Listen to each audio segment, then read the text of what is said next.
Well, hey neighbors, welcome to the Shed Shop and this edition of How To. I'm going to continue with the stihl ms200t arborist top handle chainsaw. We're reassembling it, and even though the saw ran, I'm still going to take the carburetor apart, give it a bath in an ultrasonic parts washer, and probably rebuild it. You need an RB69 carburetor rebuild kit for your standard Zama carburetor C1Q S32 that's going to be on your 200T. You can find your first numbers for your Zama carburetor typically on this side, neighbors. C1Q right there. And then the other number you need to look up your carburetor kit is the top numbers on this side, okay? Right there, the top one, S32. That tells us what kit we need. This one is an RB69 according to Zama's website, okay? So, first thing I'm going to do is I'm going to go ahead and start on my metering side. And I'm just going to take this one Phillips or flat screw off. Okay, and then I'm going to remove my cover. And I'm sorry, neighbors, this is your pump side. I said metering. I meant pump. And as I look at this diaphragm, I think, boy, yeah, I'm glad I'm replacing this. It is kind of stiff. That is probably why this saw, when I did run it, would not idle. Because look at that. That's terrible. Crinkly. We don't want that. We want nice and soft like this one. That's only the plastic outside crinkling. Then you remove your gasket. With these gaskets, if they stick, you guys, I like to go ahead and just get right under them with something right away. And I find if I stay real tight, very carefully, you have to be careful here. There's a lip. These do matter. These little ridges do matter. They help the gasket seal off these certain chambers, okay? Eventually, I'm going to explain to you in detail how carburetors work, two-stroke carburetors. There is a gentleman. His name is The Repair Specialist.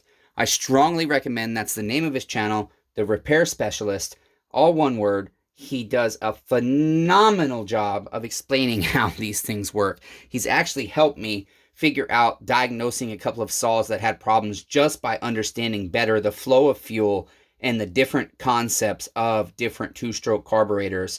So I really strongly recommend you check him out. Listen, neighbors, I don't get paid nothing for saying that shit. I don't know the guy. I know nothing about him. He's never even responded to any of my comments. But what I can tell you is he's doing a damn good job on his videos, and it can make your life better. And therefore, he deserves for you to watch his videos and I guess get paid for it. Matthew doesn't get paid, but he doesn't care. I'm going to lift my neighbor up because he helps my life and makes it better. Okay, so that's it. You're going to have your screen down in there. This one's in fantastic condition, and when they're in fantastic condition, I don't love to take them out because I poke holes in them. But for my purpose, I have a brand new one, and I've got tons more, and so I'm just going to remove it with a pick just like this. I'm just going to grab it and pry it up very carefully. Okay, if you need to reuse this, be very careful. No hole. Good job. Okay, neighbors, you can definitely clean that and reuse it if you want to, okay? Next, we're going to go to our metering side. We're going to have 4 screws to remove. Okay, got our 4 screws out. We'll flip that over. And on this side, you have your metering diaphragm.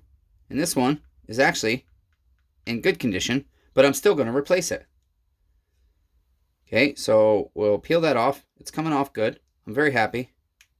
Okay, it's in excellent condition. I would say a guy doesn't even need to replace this one, but I'm going to because I got a brand new one, okay? And then that can be an emergency one. Okay, I give it to a neighbor that needs help. That's all. All right, next thing we're going to do is we're going to take this one screw out here. That helps hold our wrist pin in. I put my thumb over my lever just like this. Okay, get in there. That can be, this screw can be really tight sometimes. And so be careful because you can strip it out very easy. If you are struggling with it, use something like this, okay? A heavy, strong screwdriver that's got torque in it. You know, a ratchet screwdriver. Okay, go ahead and, you don't have to remove that all the way, but I do. It makes it easier to get my stuff back in. Okay, you can remove it. You can leave it 75% out. Then your spring, careful, don't lose that, even though your new kit comes with one. The problem I notice is a lot of aftermarket kits, you've got to look at your spring size because a lot of times they have the wrong spring in them. And so what I like to do is you can look up the IPL for your carburetor. Okay, Zama's website has it. It'll give you an individual part number for each one of your springs. And then Chainsaw Redeemer's got a massive box of these little parts. And I can determine even measurements and everything. Because I'm looking at this kit. And it said it's an RB69. But I do recall. I'm looking. There's the Welch plug. That's correct. It looks like somebody's replaced this Welch plug. It's concaved. I don't like it. I might replace it. We'll see how the saw runs. Okay, they're not supposed to be concaved in like that. So that's right. I look at our metering diaphragm. I know that's right. I look at our pump diaphragm. I know that's right. Okay, it is all the right stuff in the kit. But then you look at your spring, and this spring is longer than this one. Okay, it could be because this is a little worn out, but typically that's not the case. You can always reuse that spring. Okay, you can reuse that. You can reuse this stuff. Your kit comes with this stuff because this metal, this friction, causes this stuff to wear, right? So that might be a little loose on that. See that? There's probably more play in that than there's supposed to be. Okay, and that's why they give you new ones. That's why you should just replace it. A kit does not cost you that much. Don't waste your time soaking this in gas and oil for 24 hours. It's only $10 for this kit. Okay, neighbors? All right, so now I'm going to take this. I'm going to put it through an ultrasonic bath. And then when it comes out, I'm going to spray with safety glasses on. I'm going to put my nozzle real tight against all these little holes. Okay, these different ports. You can see in other videos I explain this in depth. And we'll do that again. For this purpose, I don't have time, neighbors. I love you, but I don't have time. Okay, here's what Chainsaw Redeemer does. I like to hang my carburetor inside a jar. And I like to use ultrasonic cleaning solution. You can use Simple Green. Just make sure you spray your carburetor really good with your carburetor cleaner afterwards, because that stuff is corrosive. It is okay. It's aluminum though. Okay, so you can use gasoline. Chainsaw Redeemer does put gas in a jar.